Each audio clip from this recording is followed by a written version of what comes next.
Recollections of William Craig, an in-depth analysis of a legendary trapper and frontiersman. Welcome to this comprehensive exploration of William Craig, a seminal figure in the annals of American frontier history. Today, we delve into the life and legacy of a man whose exploits as a trapper, frontiersman, and cultural intermediary significantly shaped the Pacific Northwest during the 19th century. Drawing upon the detailed recollections of Thomas J. Beale as published in the Lewiston Morning Tribune on March 3, 1918, we aim to provide an expert analysis of Craig's experiences. William Craig was born circa 1799 or 1800 in Greenbrier County, Virginia, an area renowned for its lush landscapes and frontier spirit. He fondly referred to his native state as the Old Dominion, reflecting a deep-rooted attachment to his origins. At 18, Craig became entangled in a pivotal incident that would alter the course of his life. In the midst of a quarrel with an older man, circumstances escalated, culminating in Craig killing the individual in what he asserted was self-defense. Aware of the severe repercussions that such an act entailed in early 19th century Virginia, he chose to flee westward. This decision marked the beginning of his transformation from a Virginian youth into a pioneering frontiersman seeking refuge and purpose in the expanding territories of the United States. Craig's flight led him to St. Louis, Missouri, a burgeoning epicenter for fur traders, trappers, and explorers venturing into the American West. Situated strategically at the confluence of the Mississippi and Missouri rivers, St. Louis served as the gateway to uncharted lands. Immersed in this dynamic environment, Craig aligned himself with a group of French-Canadian traders preparing for an expedition up the Missouri River. Embarking in bateau, the journey was arduous and protracted, demanding resilience and adaptability. This expedition ushered Craig into the fur trade, laying the foundation for his subsequent endeavors as a trapper. Near Fort Benton, Craig encountered a band of seasoned trappers en route to the Rocky Mountains. Recognizing an opportunity for greater immersion in the frontier lifestyle, he parted ways with the Canadians and joined these mountain men. The Rocky Mountains presented an expanse of untamed wilderness teeming with wildlife. At Fort Bridger, located on the Green River in present-day Wyoming, Craig found a central rendezvous point for trappers and Native American tribes. These gatherings were critical for trade, resupply, and the exchange of knowledge essential for survival. It was here that Craig first met members of the Nez Perce tribe. Renowned for their equestrian skills and strategic alliances, the Nez Perce informed Craig and his companions of the abundant populations of beaver and other fur-bearing animals within their homeland.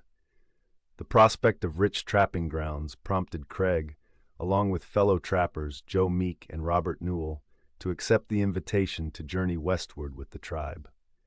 In the fall of 1829, they traversed into what is now Idaho, embarking on expeditions along the Clearwater and Salmon rivers.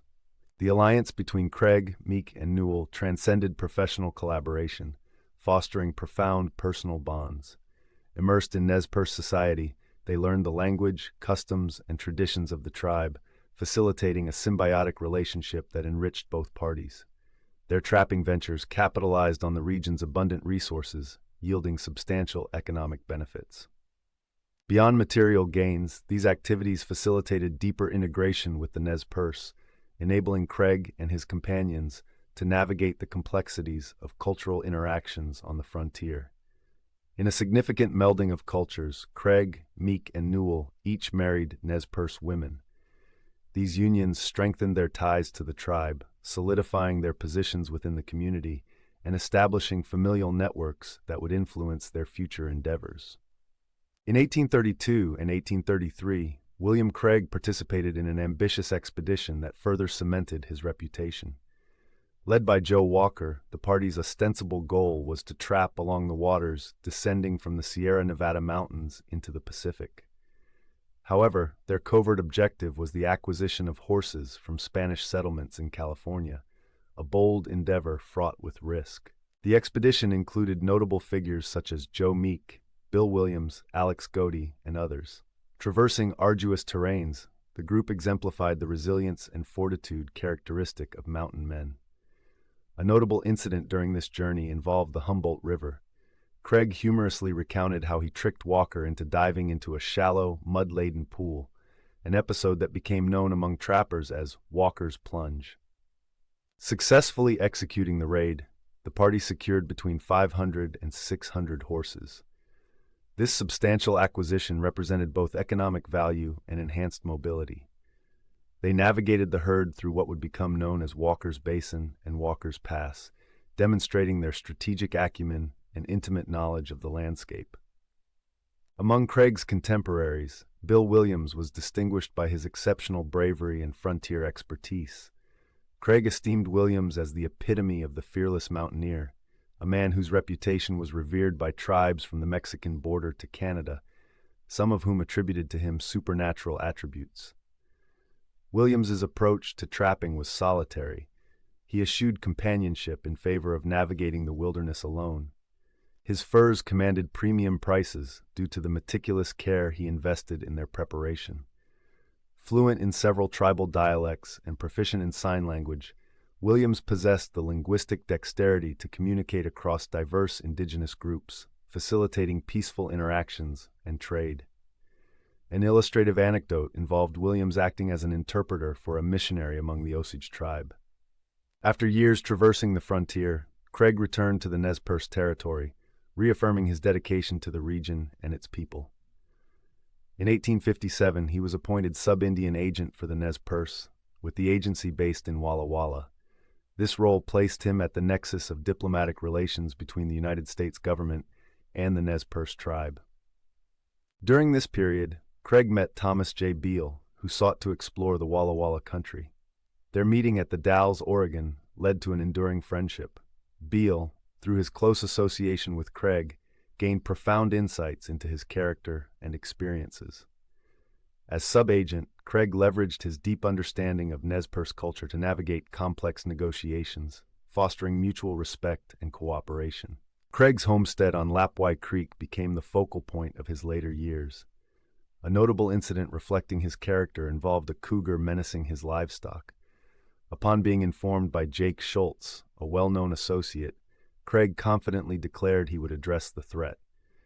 Demonstrating his hunting prowess, he dispatched the cougar, exemplifying the courage and skill that defined his reputation. Craig was characteristically reserved regarding his past, seldom volunteering information unless in the convivial atmosphere of a campfire among trusted friends. His storytelling emphasized collective efforts over personal accolades, frequently employing we rather than I, indicative of his modesty and recognition of shared experiences. In May 1857, Craig embarked on a hunting and prospecting expedition to the headwaters of Potlatch Creek with Mike Mayer and Thomas J. Beale. Setting out from his home near present-day Jock Spur, they navigated challenging terrain, advancing their journey along the Clearwater River before heading northward. This expedition provided an opportunity for Craig to share his extensive experiences. Around the campfire, he recounted tales of his youth, his journey westward, and his life as a mountain man. These narratives offered Beale, and by extension posterity, valuable first-hand accounts of frontier life, enriched by Craig's reflections and accumulated wisdom. The trip underscored Craig's enduring passion for exploration and his inclination toward mentorship, as he imparted knowledge and stories that encapsulated the essence of the American frontier. The land along Lapwai Creek, often referred to as the Craig Donation Claim, holds particular historical significance. Contrary to assumptions of government allocation, this land was granted by the Nez Perce tribe themselves. The Treaty of Walla Walla in 1855, negotiated between Governor Isaac First Stevens and the Nez Perce, included a provision granting Craig and his heirs a section of land within the reservation. This gesture was emblematic of the respect and esteem the Nez Perce held for Craig. His familial ties through marriage and his integration into the community warranted this unique acknowledgement. The land served not only as his homestead, but also as a symbol of the deep connections and mutual regard between Craig and the Nez Perce. Several anecdotes illuminate Craig's persona and the esteem in which he was held. In 1862, he enlisted Beale's assistance to deliver barley to a brewery in Lewiston.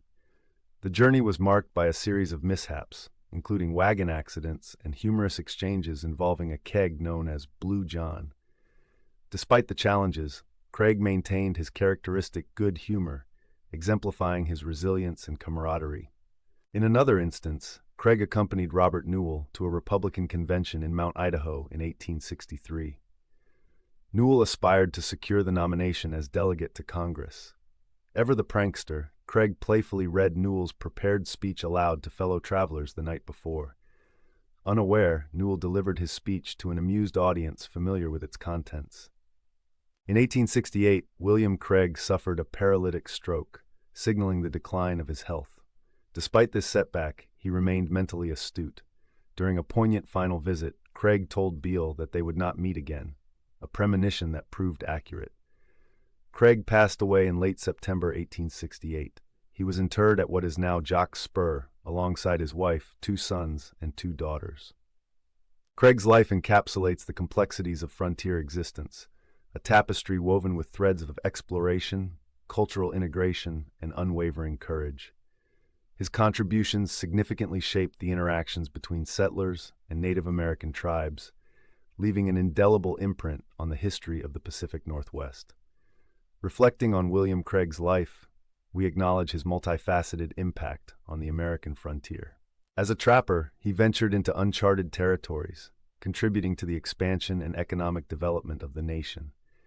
His role as an intermediary showcased his diplomatic skills and deep cultural understanding, fostering relationships that transcended mere coexistence. The naming of Craig Mountain stands as a geographical homage to his influence, ensuring that his legacy remains etched within the landscape he traversed.